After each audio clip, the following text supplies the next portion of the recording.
Vous écoutez France Culture. Merci Arnaud et à demain pour de nouvelles aventures de la culture. En attendant, il est 13h30 et c'est l'heure des pieds sur terre pour la suite de notre série Open Stress. Aujourd'hui, un coach en plein air pour retrouver ses axes et gagner en corporéité. Il y a plusieurs chemins qui mènent à moi en fait. Ce qui est formulé au départ souvent, c'est soit une grande fatigue nerveuse, c'est-à-dire que finalement on dort mal, on mange mal, on est en overdrive en permanence. Il y a une sorte de fragilité même psychique. J'ai beaucoup de gens qui dans la première, la deuxième, la troisième séance pleurent.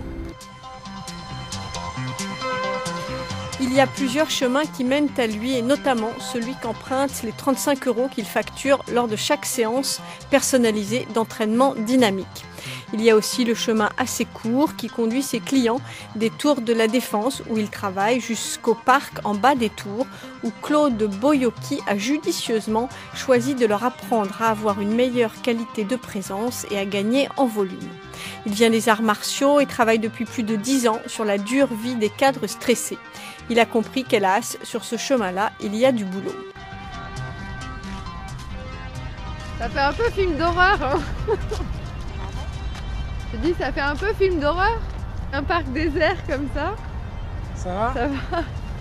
Bah ouais, mais en pleine nuit. Ça fait partie de la logique de mon enseignement. C'est aussi, à partir du moment où on gère ce genre de situation, le stress en entreprise, on le relativise, quoi. Ça fait partie aussi de l'entraînement que de s'entraîner en hiver, quand il fait chaud, quand il fait froid, quand il n'y a personne, quand il y a moins d'ego. Mais les premiers rendez-vous avec mes clients, qui sont des élèves, parce que moi j'insiste sur le fait que les gens que je vois sont des élèves. Ce que je fais, c'est de l'enseignement.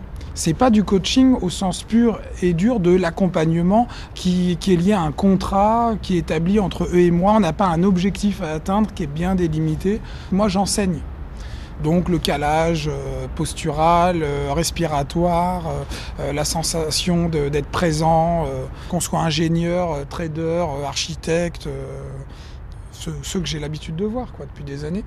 Ce que j'essaye de leur enseigner au fur et à mesure des séances, c'est d'abord à moins s'impliquer. Quand on met en place ça, et ça prend un certain temps, la respiration existentielle de la personne, elle s'allège. Tu portes en toi l'idée de ce dégagement d'énergie qui va avoir lieu et c'est toi qui décides du moment où ça va se produire. On est un peu dans la logique de l'éruption volcanique. Donc on fait bouillonner l'énergie. En même temps, on est en vigilance sur la qualité d'équilibre du corps, du volume, de la fluidité du geste. Et à un moment donné, il y a une intelligence qui s'exprime dans l'explosivité. Ça dure une fraction de seconde et tout de suite on est calme. Donc on travaille vraiment la logique de l'hyper calme et l'hyper explosivité. Moi la crise, je l'ai vue venir il y a 3 ans. On est en 2008. Moi, ça fait 3 ans que je suis semaine après semaine les évolutions des marchés. D'abord parce que j'ai des traders. Moi, des Jérôme Kerviel, j'en ai accompagné 7 ou 8.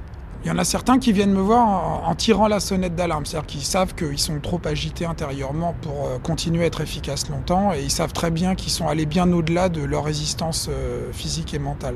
Mais il y en a d'autres qui viennent me voir avec une demande qui est une demande classique, c'est-à-dire comment je peux faire pour être encore plus performant.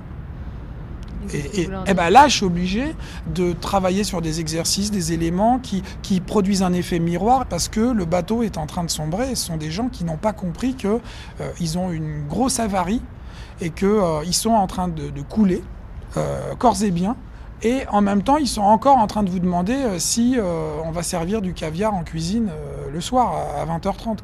Donc non, on ne va rien servir du tout. On va prendre des mesures d'urgence, on va retravailler sur l'équilibre, le placement, l'hygiène de vie, le repos, enfin des choses assez simples qui font qu'on va s'apercevoir qu'on est en hyper-régime ou en overdrive depuis plusieurs années. Et ça, c'est un travail qui n'est pas évident à faire. Et moi, je repasse notamment par le mouvement, parce que le mouvement, c'est un peu la preuve par 9.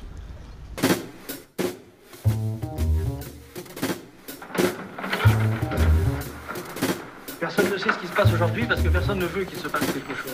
Bougez pas! Attention! Les Pieds sur Terre, une émission proposée par Sonia Kronlund. Ne vous affolez pas, c'est des manifestants, mais la rue est envahie complètement. Et pourquoi on le ferait pas plus souvent? On pourrait le faire tous les jours, on pourrait le faire 10 fois par jour, 20 fois par jour. Le pratiquant, il est le premier étonné d'en être arrivé là.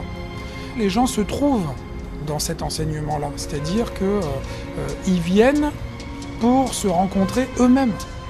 C'est eux qui viennent chercher chez moi, c'est pas moi.